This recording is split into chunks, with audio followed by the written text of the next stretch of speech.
Et salutations. Et nous sommes au Vietnam. Nouveau pays, actuellement dans la ville d'Ho Chi Minh Ville, qui est plus connue sous le nom de Saigon, donc au sud du Vietnam. Voilà. C'est là que notre aventure commence.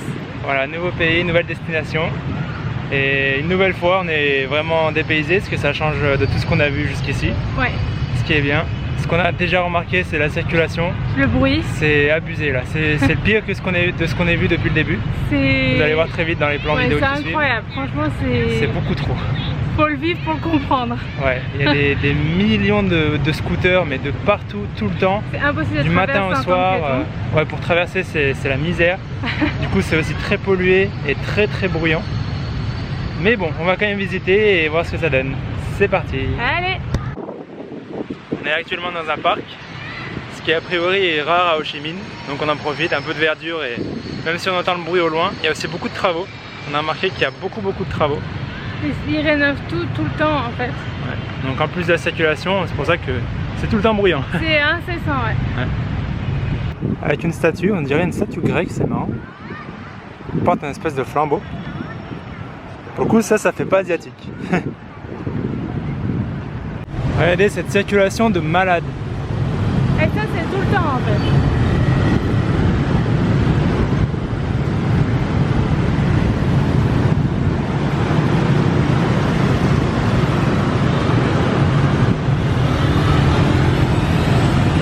Voilà, pour esquiver la chaleur, on fait une pause dans un endroit trop bien. Au chocolat. C'est une boulangerie coffee shop. C'est ce que je vais ouvrir plus tard. C'est ce qu'on va voir plus tard. Et merci les restes français. Du coup, on peut trouver des super pains au chocolat. Ouais, ça a l'air trop bon. Et du vrai café. Parfait combo. C'est parti pour la dégustation.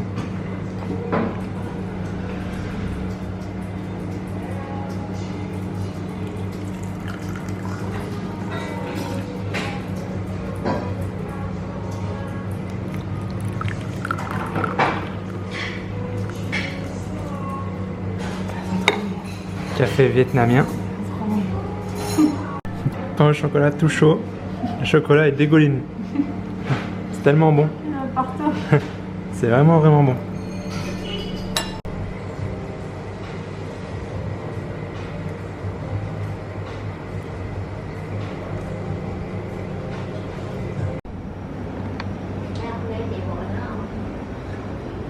Donc ici c'est aussi une boulangerie, donc Specialty Coffee, et ils font aussi beaucoup de chocolat.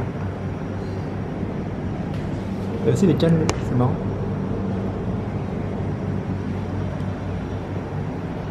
C'est un super endroit, hein. Ouais, ça s'appelle Cyrus Chocolat Coffee and Bakery, et ils font tout sur place. Ils torréfient le café, ils font les pâtisseries eux-mêmes, ils les font cuire sur place, vraiment tout de A à Z, et aussi ils transforment du chocolat. Donc c'est un artisan chocolatier, boulanger, torréfacteur. Ça nous donne des idées pour notre propre coffee shop boulangerie. Ouais, vraiment ça bien. nous inspire bien. En plus, on a encore bu du café du Vietnam qui est très bon. Ouais, on est très surpris et très agréablement surpris, on aime beaucoup. Ouais, et là, pour le coup, c'est dans une petite ruelle, parce que ça change la circulation avec le monde et tout ça. Là, c'est une petite ruelle où il n'y a personne, c'est très bien. Il n'y a que ça, souvent c'est que des petites habitations, donc on est bien content de l'avoir trouvé. Ouais, encore un bon spot. On fait peur avec nos masques.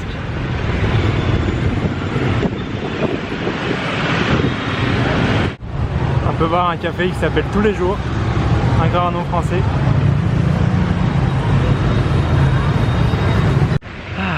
En fait, les masques, voilà, bon, on les met forcément à cause du virus, même si bon, ces masques-là, ça ne nous protège pas tant que ça. Mais bon. C'est surtout pour la pollution. Mais aussi, ouais, pour la pollution. Donc dès qu'on est dans les endroits où il y a beaucoup de monde et surtout la circulation comme ça sur la route, on met les masques pour le virus et pour la pollution. On essaie de protéger nos poumons. C'est irrespirable quand même. Et après, c'est bien, des fois on arrive quand même à trouver des endroits.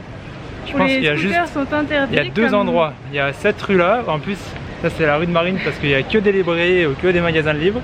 Ouais, mais vraiment partout. Il y a vraiment de tout. Vraiment, on a vu sur tous les thèmes, on peut vraiment tout trouver ici. Ouais, donc il y a cette rue là et juste une autre, il y a une place en fait qui est piétonnière. Mais c'est les deux seuls endroits de la ville où on peut marcher tranquille, sinon c'est il faut constamment faire attention parce que c'est hyper dangereux. Parce qu'ils font pas ouais, en fait les scooters ici ils passent même sur les trottoirs, même au feu rouge, ils s'en foutent en fait. Et donc c'est hyper dangereux. À chaque fois pour traverser, il faut attendre au moins 5-6 minutes pour pouvoir traverser. Et même après il faut prendre la décision et il faut faire très gaffe. Voilà. Faut pas hésiter dès que t'es sur le passage piéton parce que autrement... Ouais, c'est quand on y va, faut y aller. Hein. Même s'il y en a d'autres qui arrivent, ils nous évitent, mais bon.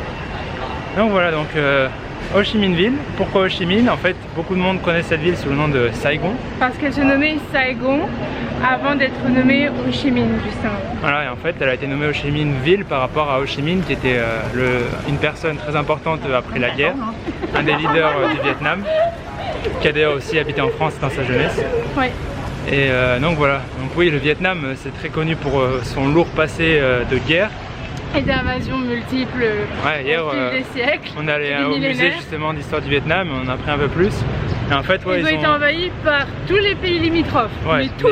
Mais même pas que, parce que donc ils ont été envahis par la Chine pendant presque 1000 ans, ils ont été envahis par les États-Unis, donc c'est pas à côté quoi. Oui, après d'autres pays limitrophes, la France, à tel point que c'est devenu carrément français pendant une longue période. Ça fait partie de l'Indochine, ce que mes parents appelaient l'Indochine en fait. Donc vraiment ici, Saigon, c'était vraiment français. On a vu hier au musée, il y a un peu de vent, je sais pas encore, il y avait des lettres de l'époque vraiment français. Et là on arrive devant la poste, justement, qui a été construite par les Français. Et on peut voir l'architecture.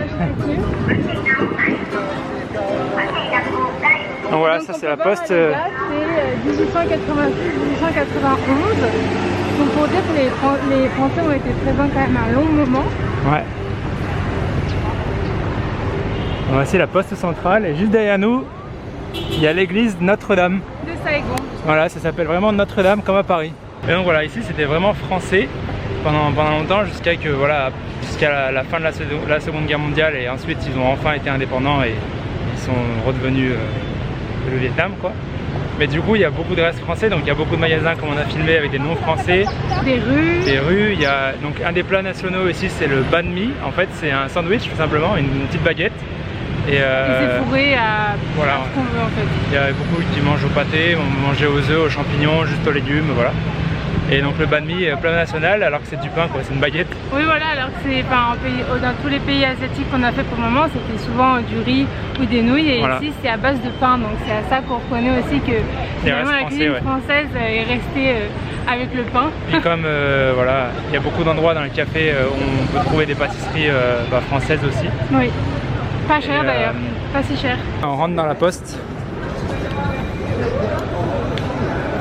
Et donc le portrait au fond est un portrait en fait d'Ho Chi Minh. Voilà.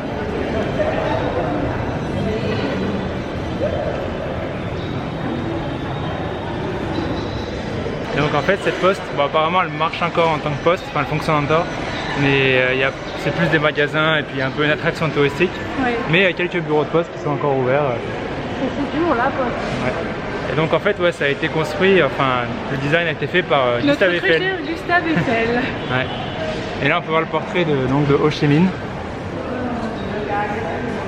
Le fameux, donc c'était vraiment le leader d'après-guerre qui a notamment œuvré pour l'indépendance du Vietnam. Et son unification, parce qu'il faut savoir que le Vietnam du Nord et du Sud n'ont pas toujours été amis et n'ont pas toujours été unifiés, et en fait il a lutté justement pour l'unification du Vietnam. Voilà, d'où le nom maintenant Ho Chi Minh Ville à la place de Saigon. Donc là on peut voir en fait que c'est une carte de la ville de Saigon et dans le coin en bas à droite on voit que c'est marqué en français Saigon et ses environs. On retrouve notre ami Tintin. Tintin au Vietnam, Tintin au Tibet. Donc voilà, là on est au premier étage de la poste et on peut voir que c'est vraiment devenu plein de petites échoppes, plein de petits magasins avec les chapeaux typiques.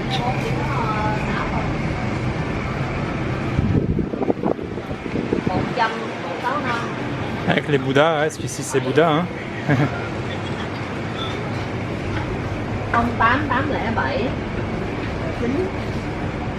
Jolie maquette de voilier, c'est vraiment bien fait.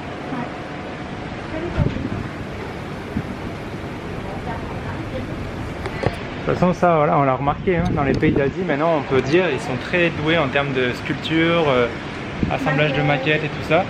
Que ce soit les grandes sculptures, donc les temples, les pagodes ou les grandes statues de Bouddha ou autres. mais aussi toutes les petites miniatures, c'est vraiment bien fait. Et nous voici devant la cathédrale de Notre-Dame. C'est marrant de dire ça.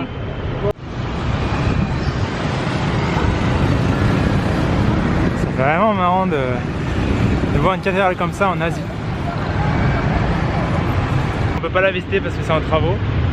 Oui. Mais bon, au moins on l'a vu. De toute façon, j'étais pas en tenue pour pouvoir rentrer dedans.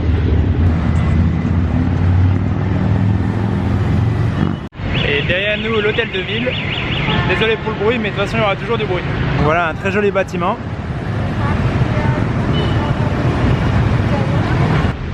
Nous voici sur la fameuse place piétonne dont on parlait tout à l'heure. Donc on peut voir qu'il y a des scooters de part et d'autre. Et heureusement, là, il y a une grande allée donc qui part de l'hôtel de ville jusque plus loin là-bas. Et heureusement, c'est piétonnier.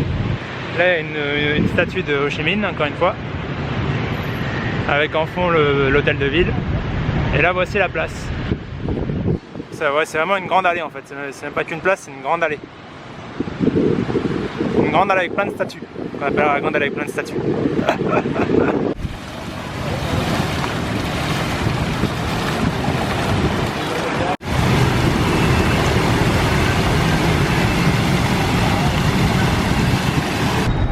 Là on peut voir un bâtiment avec plein de cafés différents à chaque étage. C'est marrant. Là on est dans les quartiers plutôt chic. Avec toutes les boutiques de luxe et les petits cafés fancy. Et ça pourrait ressembler à une ville comme Paris. Ah oui, totalement. Et voici l'opéra de Saigon.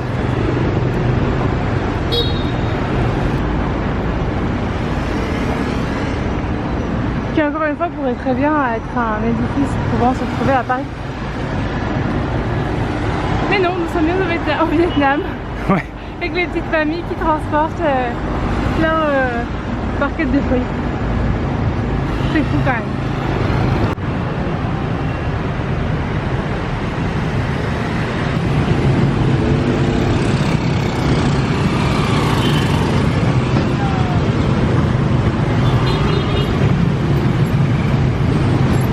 Et c'est comme ça tous les jours.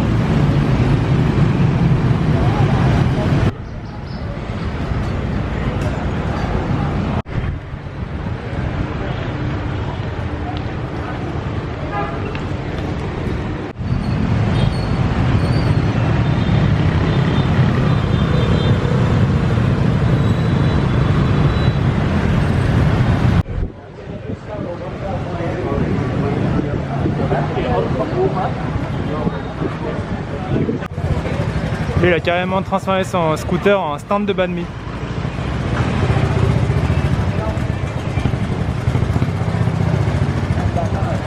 Encore des fameux banh mi et sandwich.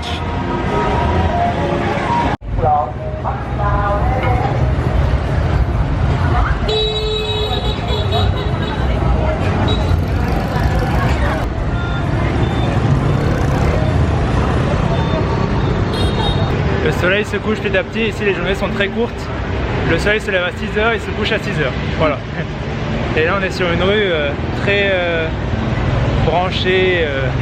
Il y a plein de bars, de restos, clubs, de la musique de partout. Et je pense que dès que la nuit tombe, ça va être blindé ici. Ouais. C'est la rue Bui Vien. C'est vraiment la rue des pétards.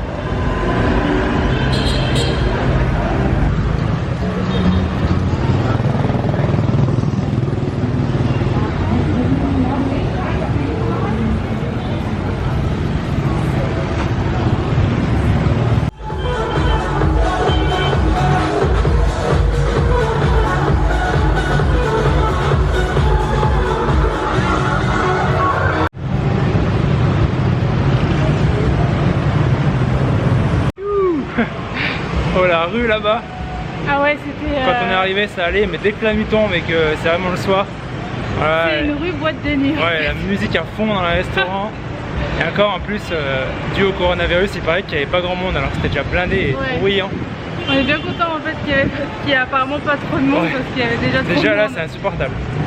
Bref, et là donc Vietnam Tour, on a réservé notre tour pour le delta du Mekong qu'on va faire dans le prochain vlog. C'est ça. Pour sortir un peu de la ville parce qu'Ho Chi Minh ça va bien pour le café et puis pour dire d'en savoir un peu plus sur l'histoire du Vietnam, mais ouais, c'est trop.